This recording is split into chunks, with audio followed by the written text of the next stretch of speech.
मेरा नाम गोपाल शर्मा है। एक भारतीय सैनिक, 6 फुट कद काठी का, 32 साल की उम्र और मानता हूँ कि ईश्वर ने मुझे काफी सुंदर बनाया है।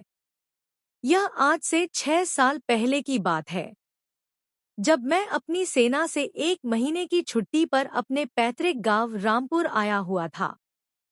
मेरी पत्नी राधिका शर्मा अपने मायके हरिद्वार गई हुई थी, क्योंकि हमारी थोड़ी अनबन चल रही थी।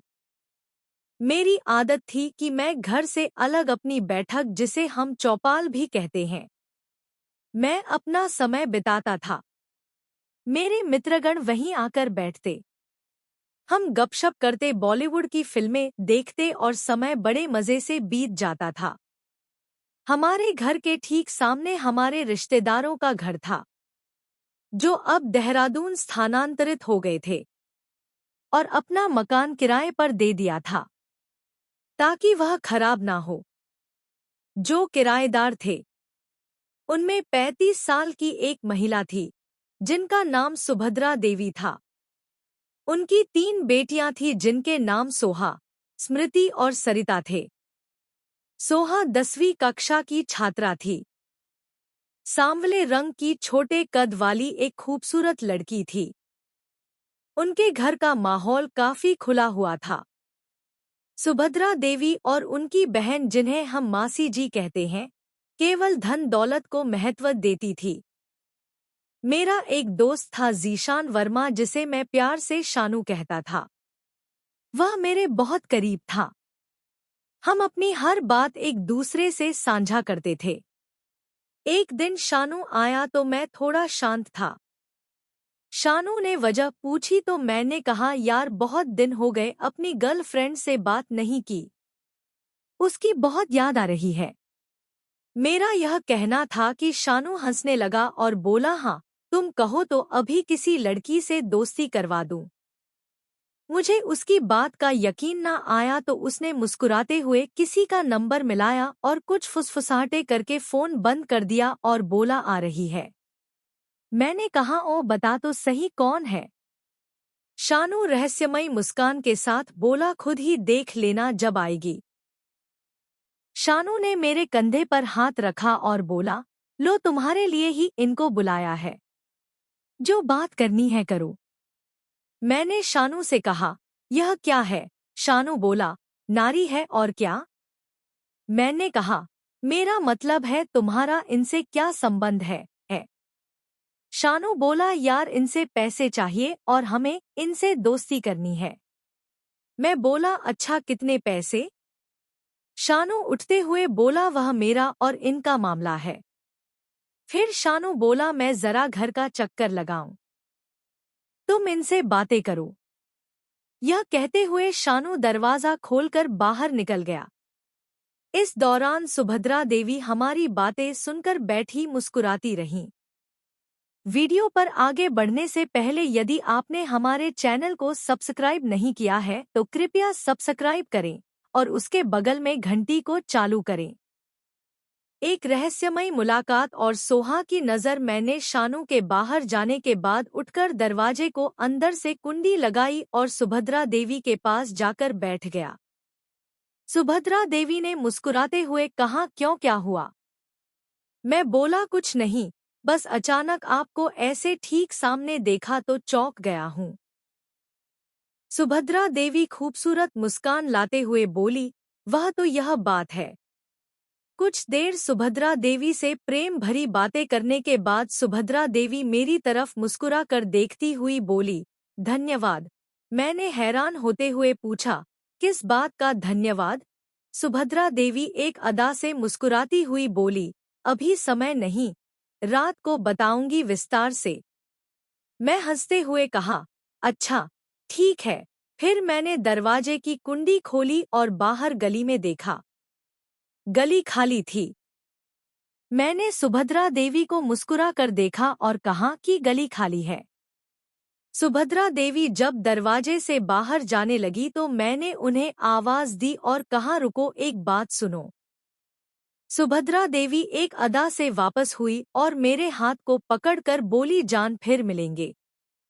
जैसे ही मैंने दरवाज़ा पूरा खोला कि सुभद्रा देवी को जाते देखूं, और फिर अचानक मेरी नज़र चौपाल के दरवाजे के बिल्कुल सामने वाली दीवार पर पड़ी जो कि सुभद्रा देवी के घर की थी। जैसे ही मेरी नज़र ऊपर दीवार पर पड़ी तो मेरा दिमाग सुन्न हो गया। वहां दीवार के साथ सोहा खड़ी थी और हैरानी से कभी मेरी तरफ देखती और कभी अपने घर के पास पहुंची अपनी मां सुभद्रा देवी की तरफ। जैसे ही हम दोनों की नजरें टकराई, सोहा तुरंत दीवार के पीछे हो गई। मैं पत्थर का बना है परेशान वहीं खड़ा रहा। सुभद्रा देवी अपने घर के अंदर चली गई और मैं अपनी चौपाल में आकर बैठ गया और सोचने लगा कि सोहा ने मेरे बारे में पता नहीं क्या राय कायम की होगी। अगले दिन शानू मेरे पास आया तो मैंने उससे पूछा कि सुभद्रा देवी से बात हुई, तो जवाब में शानू मुस्कुराते हुए बोला कि पहले यह बताओ तुमने सुभद्रा देवी से दोस्ती पक्की कर ली कि नहीं। मैंने कहा हाँ यार, दोस्ती तो पक्की की है, अब निभाऊंगा भी। इस पर फिर शानू बोला यार, उन्होंने कहा कि गोपाल से कहना कि कभी कभी मिल लिया करे, अच्छा लगता है। मैंने कहा यार बकवास ना करो, ऐसा भी क्या देखा उन्होंने मुझ में। शानू ने कहा यार वह तो तुम्हारी बहुत तारीफ कर रही थी। मैंने हंसते हुए कहा बकवास ना कर यार। शानू बोला यार मैं सच कह रहा हूँ। खैर थोड़ी देर बाद शानू चला गया और मैं फिल्म लगाकर देखने लगा।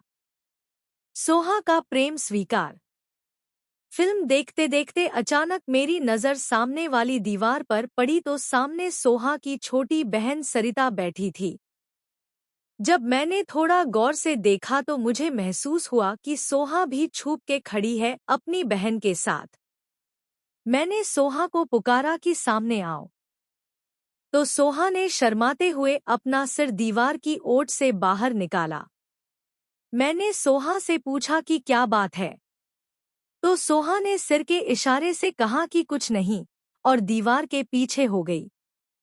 मैं भी फिल्म देखने लगा। थोड़ी देर बाद मेरी चारपाई के पास लुढ़का हुआ एक कागज का टुकड़ा आकर गिरा। मैंने जब दीवार की तरफ देखा तो सोहा खड़ी मुस्कुरा रही थी और कागज की तरफ इशारा कर रही थी। खैर मैंने झुककर कागज उठाकर खोला और पढ़ने लगा। लिखा था गोपाल, मैं तुमसे प्रेम करती हूँ और मैं तुम्हें पसंद करती हूँ और मैं तुम्हारे जवाब का इंतजार कर रही हूँ। मुझे अभी तुम्हारा जवाब चाहिए। मैंने उसी कागज पर जवाब लिखा कि सोहा तुम्हारा दिमाग ठीक है, मैं तुमसे प्रेम नहीं करता। तुम्हारी और मेरी उम्र में बहुत फर्क है। यह लिखकर मैंने वही कागज सोहा की तरफ फेंक दिया, जिसे उठाकर सोहा मुस्कुराती हुई दीवार के पीछे चली गई। सोहा उस वक्त 10वीं कक्षा की छात्रा थी। गंधमी रंगत की एक खूबसूरत हसीना जिसका कद उस वक्त 4 फुट था। सोहा को जवाब देने के बाद मैं दोबारा से फिल्म देखने लगा। करीब 1 बजे के बाद जब फिल्म भी अपने अंत पर थी, मुझे सोहा की खांसने की आवाज सुनाई दी। जब मैंने दीवार की तरफ देखा तो सोहा ने फिर एक कागज मेरी तरफ फेंका और वापस चली गई। मैंने कागज को उठाया और पढ़ने लगा, जिस पर लिखा था कि ठीक 1 बजे दोपहर को हमारी चौपाल में आ जाना। दरवाजा खुला हुआ होगा। मुझे तुमसे मिलना है।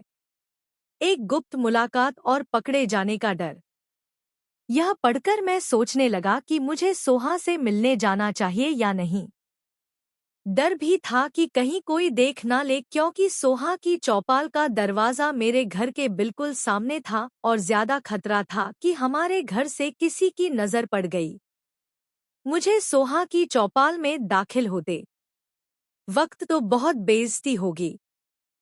बहुत सोचने के बाद मैंने सोहा से मिलने का फैसला कर लिया और मुझे दोपहर के 1 बजने का बेसब्री से इंतजार था। ठीक 1 बजे मैं सोहा की चौपाल के दरवाजे के सामने खड़ा था। मैंने दरवाजे को हल्का सा दबाया तो दरवाजे की कुंडी नहीं लगी थी। अंदर से सोहा की आवाज आई। आ जाओ अंदर जल्दी। मैं चौपाल के अंदर हुआ तो सामने सोहा खड़ी थी। हल्के नीले रंग के सलवार कमीज में बहुत खूबसूरत लग रही थी। मैंने अंदर दाखिल होकर चौपाल का दरवाजा बंद करके अंदर से कुंडी लगा दी और चौपाल में मौजूद एक चारपाई के ऊपर बैठ गया। सोहा भी चलती हुई मेरे पास पड़ी दूसरी चारपाई पर बैठ गई। हम दोनों एक दूसरे को खामोश बैठे देखे जा रहे थे, जैसे ही किसी पवित्र मंदिर में दो भक्त खामोश बैठे हो। आखिर मैंने इस खामोशी को तोड़ा और सोहा से मुखातिब हुआ और कहा, सोहा बोलो, किस लिए मुझे बुलाया? सोहा बोली, अब मैं आपको कैसी लगती हूँ? मैंने कहा, सोहा मैंने लिखकर भेजा था तुम्हारी इस बात का जवाब। सोहा ने कहा, मैं जानती हूँ पर मैं क्या करूँ? आप बहुत अच्छे लगते हो मुझे। मैंने कहा, सोहा अभी तुम अपनी पढ़ाई पर ध्यान दो। तुम अभी इस प्रेम के चक्करों में ना पड़ो। यह कहते हुए मैं सोहा के चेहरे को देखने लगा। वह मुझे खुद को ऐसे घूरता देखकर सोहा ने मुस्कुराते हुए पूछा, क्या है? ऐसे क्या देख रहे हो? मैंने भी मुस्कुराते हुए शरारत से कहा, देख रहा हूँ कि कितनी खूबसूरत हो गई हो तुम।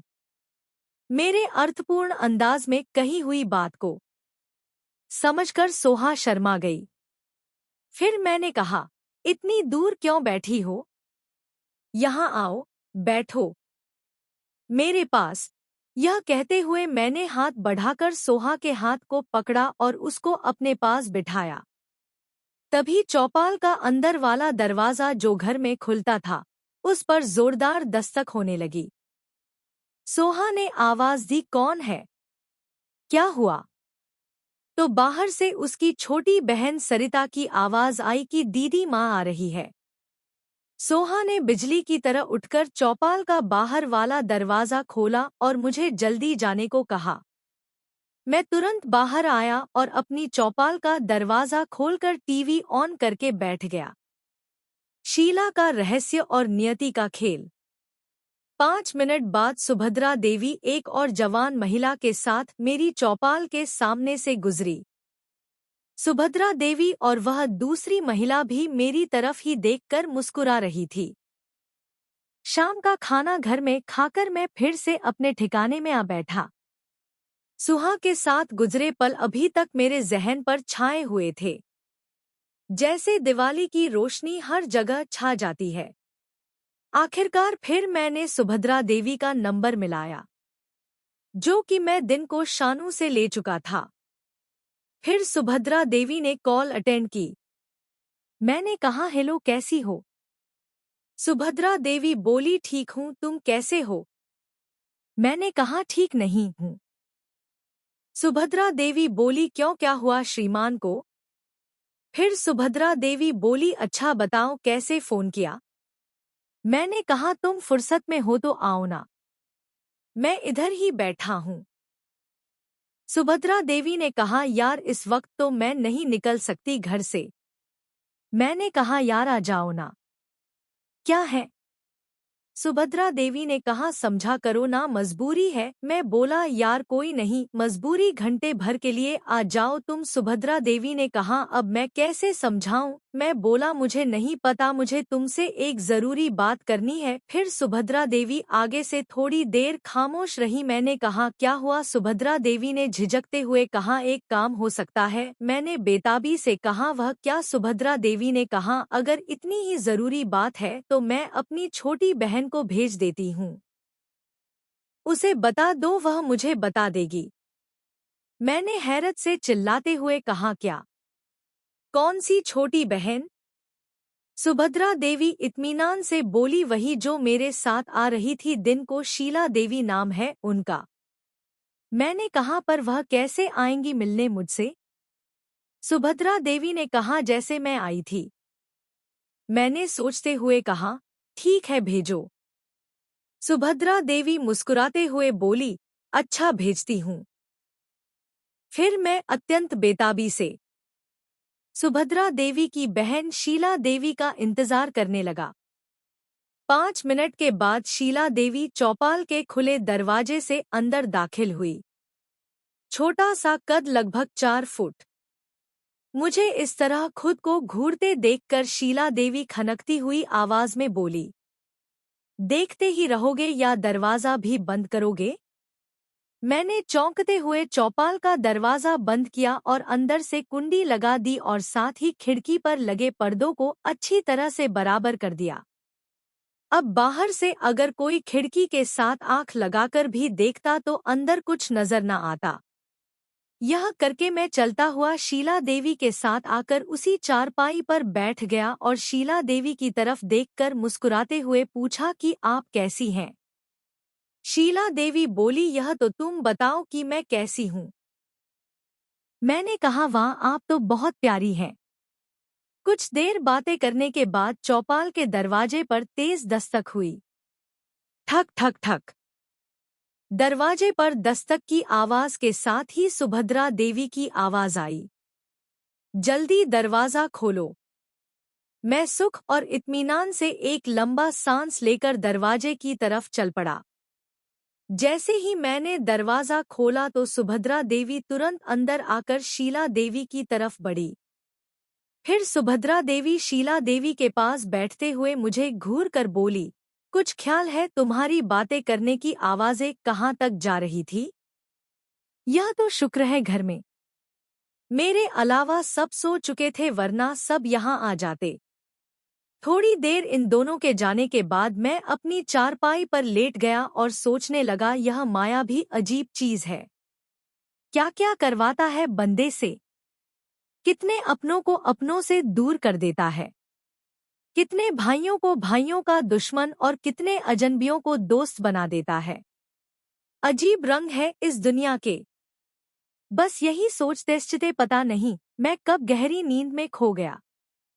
हर दुख हर परेशानी से बेपरवाह है ईश्वर, नींद भी क्या चीज बनाई है तूने सोहा की दोबारा बुलावा और एक और बचाव। सुबह काफी देर से मेरी आंख खुली यथावत में ताजा दम हुआ नाश्ता किया और अपने ठिकाने मतलब चौपाल पर डेरा जमा लिया। दोपहर तक कोई खास बात ना हुई। लगभग दिन के 1 बजे एक कागज में लिपटा हुआ पत्थर मेरी चौपाल के दरवाजे पर आकर लगा। मैंने जब वह पत्थर में लिपटा हुआ कागज उठाकर ऊपर देखा तो सामने सोहा खड़ी मुस्कुरा रही थी। मैंने कागज को खोला तो उस पर लिखा था कि 10 मिनट बाद हमारी चौपाल में आ जाओ। मैं 10 मिनट से 1 मिनट ऊपर करके सोहा की चौपाल के दरवाजे पर पहुंचा और दरवाजा जो पहले से खुला था उसके अंदर दाखिल हो गया। सोहा जो दरवाजे के पास ही खड़ी थी। मेरे अंदर दाखिल होते ही उसने दरवाजा बंद करके अंदर से कुंडी लगा दी। मैं अंदर आने के बाद सोहा की तरफ मुड़ा जो कुंडी लगाकर मेरी तरफ ही आ रही थी। जैसे मंदिर में मूर्ति की तरफ कोई भक्त बढ़ता है, उसे देखकर मैंने सोहा का हाथ पकड़ लिया। सोहा एकदम से ठिठक कर रुक गई। गुलाबी सलवार कमीज में लिपटी खड़ी सोहा एक हसन की देवी लग रही थी। ऊपर से आंखों में लगा हुआ काजल उसके खूबसूरत चेहरे को और ज्यादा दिलकश बना रहा था कि इतने में सोहा के घर के मुख्य द्वार पर ऊंची आवाज में दस्तक के साथ एक तेज आवाज गूंजी, सरिता सोहा सोहा। और मैं आवाज सुनकर पत्थर की मूरत की तरह उसी स्थिति में जम गए। तभी वह आवाज फिर से आई, सरिता सोहा दरवाजा खोलो। और साथ ही जोरदार दस्तक, ठक ठक ठक। दरवाजे से आती ठक ठक और साथ ही पुकारने की आवाज। वह पुकारने की आवाज किसी और की नहीं बल्कि मेरी माँ की थी।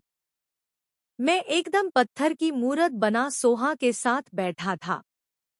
फिर सरिता ने अत्यंत होशियारी से बात संभाली और मेरी माँ से कहा कि मामी जी, मैं चारपाई पर लेटी थी कि दीवार से अचानक एक छिपकली मेरे ऊपर गिर गई जिसकी वजह से मैं डर गई। मेरी माँ